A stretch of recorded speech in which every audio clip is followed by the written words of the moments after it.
Chers amis internautes de BL TV, bonjour. C'est avec un immense plaisir que nous vous retrouvons en ce début de mois de juillet pour le tout nouveau numéro de votre émission Une semaine avec le Béninois libéré, votre rendez-vous hebdomadaire qui nous permet de discuter des différents sujets traités par le groupe de presse Le Béninois libéré. Les rubriques n'ont pas changé, la revue hebdomadaire de votre quotidien Le Béninois libéré, instant causerie débat et une immersion dans la vie de Parakou. Sans transition aucune, suivons à présent la revue hebdomadaire. Merci à tous et bienvenue à cette revue hebdomadaire. Vous aurez droit à toutes les unes de cette semaine. On démarre par la une du lundi qui met en manchette crise Bénin-Niger, des avancées notables. Un comité nigérien de haut niveau pour vérifier les informations. Le Bénin prêt à accueillir des experts nigériens à SEM. Le journal complète que les efforts d'ouverture des deux chefs d'État actés. En deuxième demi de votre journal Actualité politique à Soava, grande fortune dans la 6e circonscription électorale pour le bloc républicain, une vague d'adhésion enregistrée. En troisième demi de votre journal 24e circonscription électorale, El Hadj Monsia et le CEL adhèrent au parti Les Démocrates. En bas de page de votre journal, rencontre Talon Soglo et Yahi sur la crise Bénin-Niger, une image qui vaut 1000 mots au-delà des clivages politiques. Dans les colonnes de votre journal, crise Bénin-Niger, Talon rencontre Soglo et Yahi ce lundi. Dans l'oreille de votre journal, admission à la retraite, la FMF rend hommage vibrant à Alice Massim Ouali Afo. Chers amis internautes de BL TV, on retrouve la une du mardi qui met en manchette médiation des avancées des deux anciens présidents à Niamey à Cotonou. Pourquoi ce silence assourdissant de Tiani et de Talon? En deuxième demi de votre journal Économie, élaboration du projet de loi de finances gestion 2025, ce qui ressort du débat d'orientation budgétaire à l'Assemblée nationale. En troisième demi de votre journal, impact des infrastructures et grandes réalisations du gouvernement de la rupture. Autant pour moi, la GDIZ continue de drainer du monde. Le journal complète que, outre son côté économique, c'est un véritable atout touristique pour le pays. On parle bien sûr de la GDIZ. En bas de page de votre journal Cour constitutionnel, la décision des sages au sujet de la radiation d'un militaire. Dans la colonne de votre journal, audience au ministère des enseignements secondaires, techniques et de la formation professionnelle. Bientôt un laboratoire des langues maternelles. Dans l'oreille de votre journal, affaire des ananas béninois rappelés en France. L'SDG Absa Epifano Osu arrêté. Chers amis de BL TV, on retrouve la une du mercredi qui met en manchette 4e revue du MEDC et de la FEC et première revue de la FRD. Le Bénin obtient un nouveau décaissement immédiat auprès du FMI.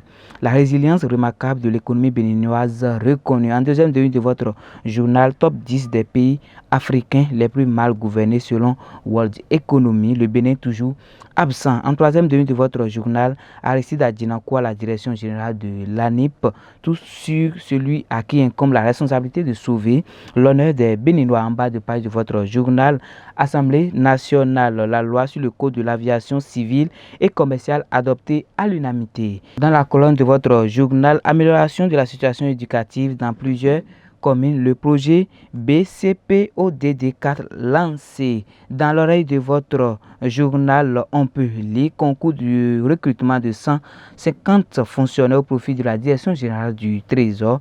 Important message pour les candidats sans casier judiciaire. C'est sur cette information que nous retrouvons la une du jeudi qui met en manchette infrastructure et grande réalisation de la rupture. Le président de la République, Patrice Talon, fidèle à ses engagements pour des travaux de qualité. En deuxième demi de votre journal, un démenti formel. Propos diffamatoires contre le DG Pierre Yaya. Le démenti formel de la direction générale de la police républicaine. En troisième demi de votre journal, c'est une information du Conseil des ministres. Conseil des ministres, bientôt la couverture totale en eau potable à Akpasi, à Banté.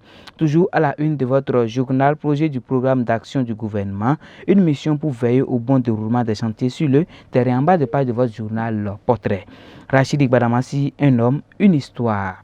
Dans les colonnes de votre journal, 7e mandature de la HAC, les représentants du président Patrice Talon, connu locaux nommé président. Le journal vous propose album photo des 9 membres de la nouvelle mandature à la HAC. Toujours dans la colonne société, une descente fructueuse de la police républicaine à Kourounou dans l'oreille de votre journal éliminatoire CAN 2025.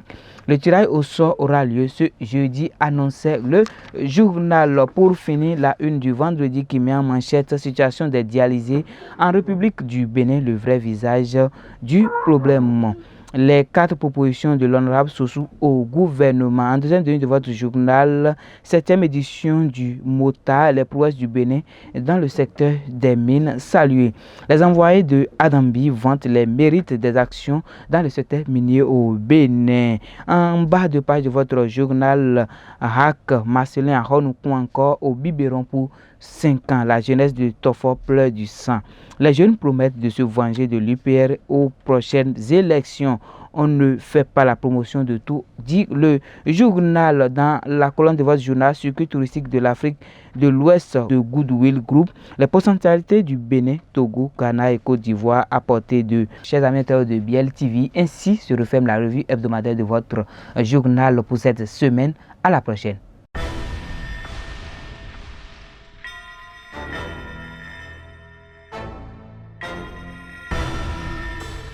Salut, je réponds au nom de Adandéja Clémence. Je suis en formation en cadrage, montage et graphisme au Béninois Libéré. Je réponds au nom de Georgia Dossou. Je suis en formation en cadrage et montage au Béninois Libéré Télévision. Je réponds au nom de Love Adrokou. Je suis en stage académique en post-production au Béninois Libéré. Je réponds au nom de Marc Todikoune. Je suis en stage académique en cadrage et montage au Béninois Libéré. Je m'appelle Chikoto Merveille, passionné de cinéma. Je suis actuellement en stage à Béninois Libéré dans le domaine du cadrage et du montage vidéo. Je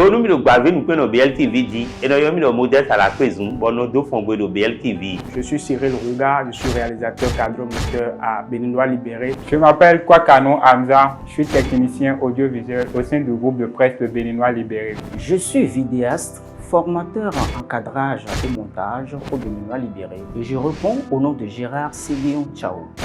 Au Béninois Libéré, nous formons en cadrage, en montage, en réalisation, en infographie et en graphisme.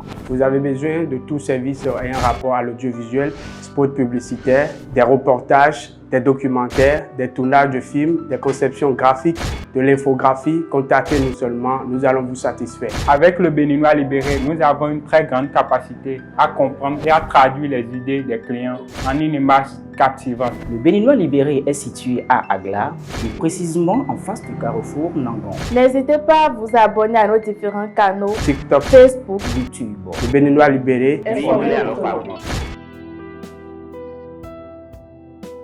Après cette revue, je reçois pour vous le directeur de publication du groupe de presse Le Béninois Libéré, Akilou Yakou. Akilou, bonjour. Bonjour Justin, bonjour chers amis internautes. Merci d'avoir honoré notre invitation. Merci, c'est un plaisir partagé.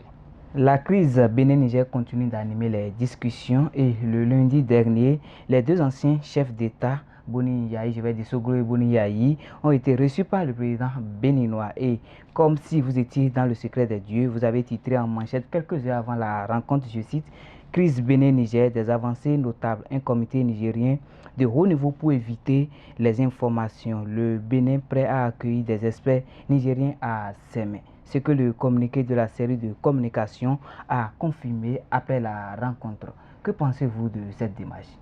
Oui, en fait, c'est une démarche qu'on avait saluée sur ce plateau lorsque ces 2 anciens présidents étaient allés du côté de Niamey. Donc, il fallait réellement, dans la même dynamique, qu'ils puissent être reçus par le président béninois, puisqu'ils ont quitté le Bénin pour le Niger. Donc, cette rencontre, ça a été une rencontre qui était attendue par toute la population, je dirais même pas les populations des 2 pays. Donc il fallait réellement que Talon puisse les recevoir afin d'écouter ce qu'ils ont eu à dire de l'autre côté de Niamey. Et ensemble, ils vont partager parce qu'eux, ils ont reçu certaines informations qu'ils n'ont pas pu dire dans leur communiqué. Ça a été quand même un communiqué, il n'y avait même pas eu de communiqué, mais ça a été des informations qui ont fuité et qu'on a eu à relayer. Donc ici, il fallait réellement qu'ils puissent rencontrer le président Talon et échanger pour voir la faisabilité.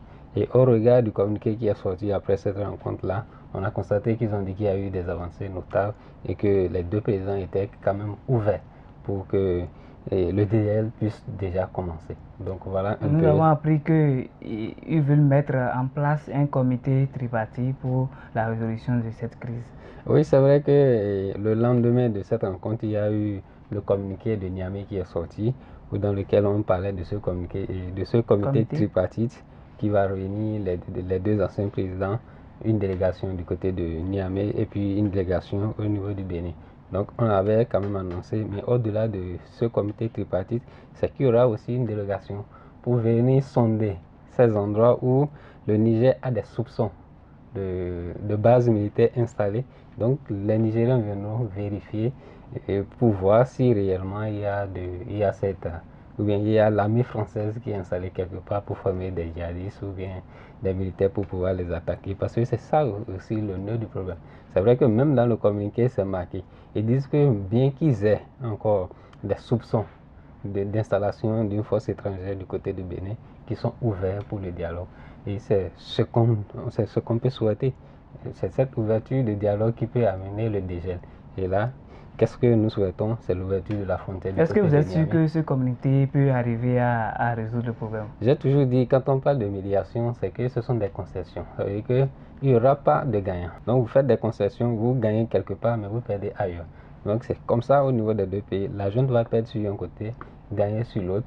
De même que le président Talon va perdre sur un côté et gagner de l'autre. Voilà comment ça se passe. Vous avez relayé quelque chose sur votre site, je vais dire YouTube, je vais dire Bertin Corvi qui suggère, j'ai écouté l'audio, Bertin Corvi qui suggère que on implique les deux pays, je vais dire de l'AES, Burkina Faso et le truc là dans cette affaire pour éviter que après le Niger, d'autres pays ne disent pas aussi qu'il y a encore des bases militaires au Bénin. Comment vous trouvez cette proposition de Bertin Corvi? En fait, c'est toute proposition qui va dans le sens du dégel, qui va élargir cette médiation-là. Elle est salutaire parce qu'il dit que le Burkina est à côté de nous. Il y a souvent des attaques du côté du Burkina, mais le Burkina ne nous a jamais soupçonné d'installer une base française pour les attaquer. Maintenant, comme il y a eu une crise du côté du Niger avec le coup d'État ou avec cette force d'attente. Le nœud du problème, c'est la force d'attente dans laquelle le Bénin était partie prenante où ils étaient engagés à aller déloger la junte. Parce que c'est à partir de cette situation-là que le problème s'est posé. Le Niger s'est dit, si vous êtes d'accord pour nous attaquer, on ne pourra pas vous faire confiance. Je pense qu'après ça, il y a eu de l'eau qu'ils ont mis dans le vin pour que la crise puisse s'apaiser. Mais lorsque vous avez blessé quelqu'un, il garde toujours une marque et il est souvent méfiant. Voilà comment on peut expliquer le côté et le comportement de la junte nigérienne. Merci, monsieur le directeur de publication. La tension entre le Bénin et le Niger était forte depuis un certain moment et lorsque les deux anciens chefs d'État, Soglo et Yahi, ont intervenu, bon, même si on n'a pas encore eu gain de cause, il y a quand même quelque chose, on sous-entend des trucs d'apaisement, je vais dire. Et serait-il pas possible que les anciens chefs d'État laissent de côté la politique toujours pour être sages, pour intervenir peut-être dans ces situations? Je pense que la démarche qu'ils ont engagée montre déjà leur degré de sagesse. Donc, ils sont sages. C'est quand vous êtes dans une dynamique, quand vous êtes dans la politique, il y aura des gens qui vont vous aimer et d'autres. De toute façon, nul ne peut être parfait. Et quoi que vous fassiez, vous avez beau être gentil de n'importe quelle manière, il y aura toujours quelqu'un pour vous critiquer. Donc, quoi qu'ils fassent, ils auront toujours des gens pour les critiquer. Maintenant, est-ce qu'ils peuvent laisser la politique? Si vous ne faites pas la politique vous fera. Tout ce que nous ils ont déjà tout gagné quand même dans la politique. C'est vous qui le pensez. C'est vous qui le pensez. Parce que si vous les interrogez, ils vous diront qu'il y a quelque chose qu'ils n'ont pas pu accomplir. Et quand je vais prendre le président Soglo, il vous dira qu'il a fait un seul mandat. Il aurait voulu faire un second. Donc, mais quand même, Yahi a fait deux. Yahi a fait deux, mais ce n'est pas Soglo. Donc, ce qui est différent. Donc, quand vous êtes dans une dynamique comme ça, on dit souvent, ce qui doit nous unir doit être plus fort que ce qui nous divise. Et c'est ça qu'ils ont montré à travers cette médiation-là. Ils ont mis de côté leur rancœur. Parce que Soglo a un fils qui est à l'extérieur. Et ils ont mis tout ça de côté. Il y a eu à faire 52 jours. La prison de Kadjaoum. Donc ils ont tout mis de côté. Ils se sont dit, et si c'est l'intérêt national qui est là, priorisons cela et après on verra. ce qui va se passer. Donc, dès que la paix est venue, bon, on peut encore reprendre notre politique politicienne. Comme Merci beaucoup. Souhaitons-leur bonne chance, comme l'a dit le journaliste qui avait écrit le papier. Direction dans le Septentrion pour recevoir le directeur régional du groupe de presse, le Béninois libéré, Ano Koumodi. Ano Koumodi, bonjour. Quelles sont les nouvelles de la ville de Parakou? Bonjour Justin, bonjour Akelou, bonjour chers amis téléspectateurs. Heureux de vous retrouver encore à nouveau sur une semaine au Béninois libéré, notre émission hebdomadaire qui vous donne les informations de tous les jours. Alors, ici dans le Septentrion, la récente nomination de notre aîné, notre cher grand frère Edouard Loko à la tête de la HAC n'est pas passé inaperçu. C'est beaucoup discuté, nos confrères les journalistes également parlent également de ça.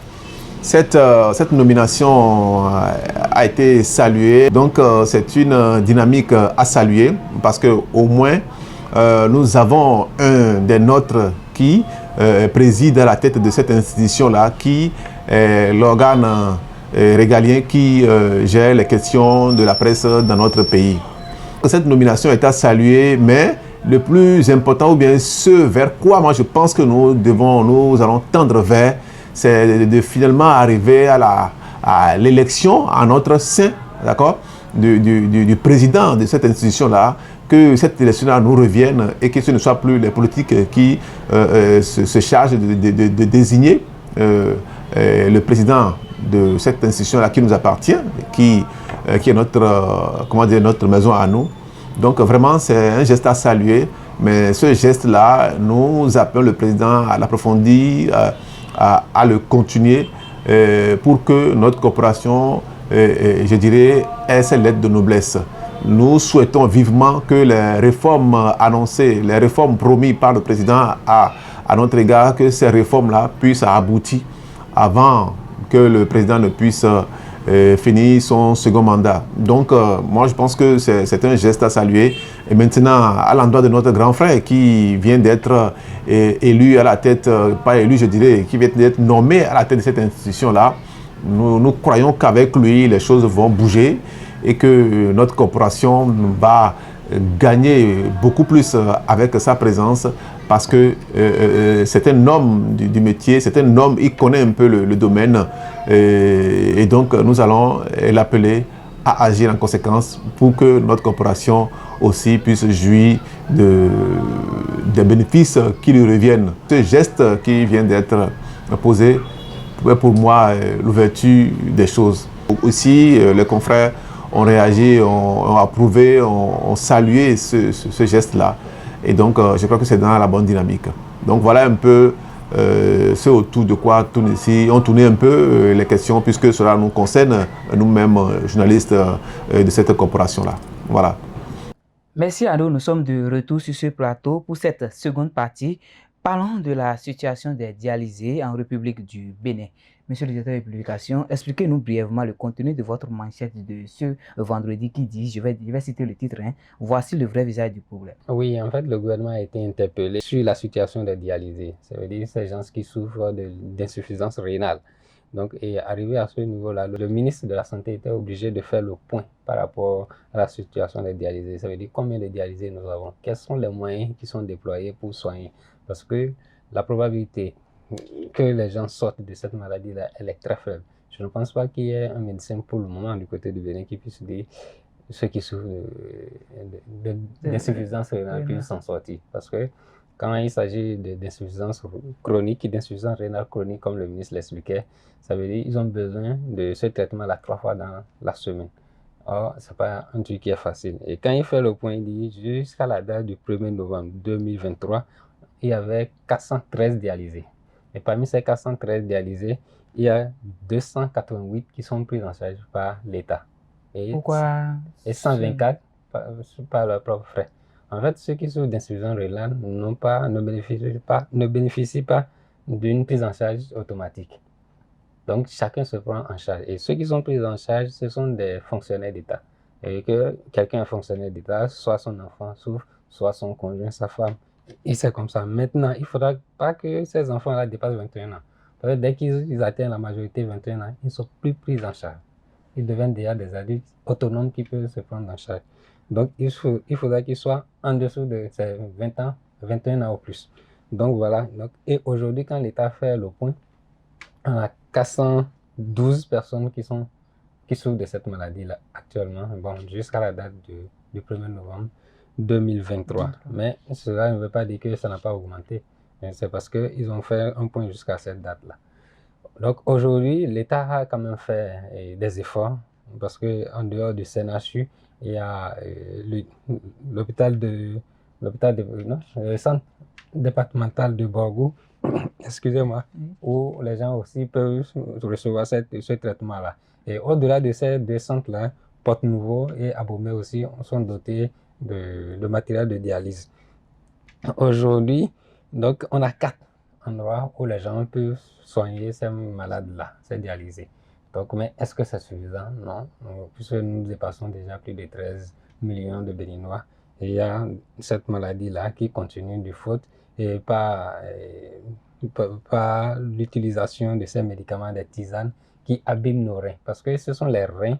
Quand le rein est éteint, les gens souffrent automatiquement de cette maladie-là, parce que c'est le rein qui doit travailler pour permettre d'épurer le sang.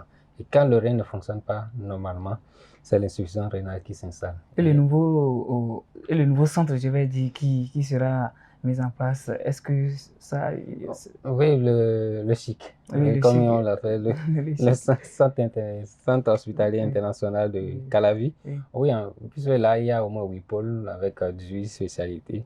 Donc là-bas, les gens pourront être traités. Mais on ne peut pas encore parler de ce centre-là parce que ce n'est pas encore fonctionnel. Puisqu'ils disent d'ici la fin de l'année, d'ici novembre, le centre commencera à fonctionner. On ne peut que parler de ces endroits-là où les gens sont pris en charge. Il n'y a que 4, mais les efforts sont en train d'être faits pour qu'on puisse améliorer. Et c'est dans ce sens-là, l'honorable Casimir Sossou aussi a eu à faire des propositions. Il a fait 4 propositions. Oui. Comment vous trouvez ces propositions-là? Bon, il a fait 4 propositions, puisque en fait la dialyse, ce n'est pas, comme on le dit, une petite affaire. Il faut de l'argent. Et au sein de la corporation, au sein de la presse, il y a des gens qui souffrent de cette maladie-là. Et quand vous commencez un traitement comme ça, vous n'avez plus la capacité. Parce que d'abord, vous n'êtes pas opérationnel, vous n'êtes plus fonctionnel, vous n'avez pas la capacité de travailler. Donc, pour faire rentrer de l'argent. Donc, si vous êtes dans le milieu de la presse, ce n'est plus sûr que vous puissiez fonctionner normalement. Et là, vous serez dans un besoin d'argent. Or, la dialyse, c'est de l'argent. Donc, ils sont obligés de faire la manche, comme on le dit, de courir un peu partout pour que les gens puissent leur apporter un aide afin qu'ils puissent honorer ces rendez-vous-là de dialyse. Comme je le disais, l'insuffisance rénale chronique nécessite au moins 3 dialyses par semaine. Et ce n'est pas petit. C'est fort, hein? Voilà. Parlons toujours de ces 4 propositions de l'honorable Casimir Sossou. Est-ce que selon vous, ces propositions peuvent être prises en compte par le gouvernement? Bon, des propositions, quand vous faites des propositions, bon, c'est à l'État de juger de l'opportunité. De la pertinence. Je pense que, oui, de la pertinence. Je pense que quand on prend même la première proposition, où il disait que l'État puisse prendre pendant les 3 premiers mois la dialyse de ces dialysés-là, c'est faisable. C'est faisable. C'est vrai que ce sont des coûts. Mais bon, quand vous êtes un État, vous êtes garant aussi de la bonne santé de vos populations. Certes, l'État est comme un assureur qui va toujours l'assurer comme un cadavre ambulant.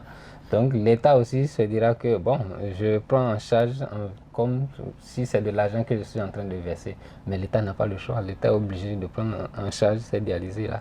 Maintenant, est-ce qu'ils pourront le faire? 3 mois au moins. C'est faisable, l'État peut le faire. Maintenant, en dehors de ça, il a demandé que au niveau des 8 autres départements, on puisse avoir des centres de dialyse. Que les gens puissent être soignés au niveau de ces 8 départements-là. C'est les nouveaux départements qui ont été pourvus de préfets. Donc, c'est faisable aussi. Donc, en dehors de ça, c'est que nous avons nos thérapeutes qui créent des médicaments. Quel est le dosage? On ne maîtrise pas. Donc, ils demandent à ce qu'on puisse leur permettre de faire les tests de leurs médicaments gratuitement ou soit à un moindre coût. Parce que si c'est élevé, les gens ne le feront pas. Mais ils vendront leurs produits et vous aurez plus de malades. Et là, c'est l'État aussi qui va souffrir. Parce que plus les gens iront à l'hôpital, au niveau des statistiques, ils verront qu'il y aura plus de dialysés. Donc c'est à eux de voir l'opportunité, la pertinence de cette proposition en disant que oui, réduisons le coût des tests des médicaments que les gens fabriquent, nos tradithérapeutes là, pour qu'ils puissent amener leurs produits. Donc on pourra juger de la toxicité et leur dire oui, diminuer le dosage ou bien augmenter pour que ça puisse marcher. À cœur vaillant, rien d'impossible. Vivement que le gouvernement du président Patrice Talon puisse prendre en compte ces propositions. Chers amis de Biel TV, nous sommes à la fin de notre émission. Nous saluons également toute l'équipe technique pour leur dévouement. À la prochaine.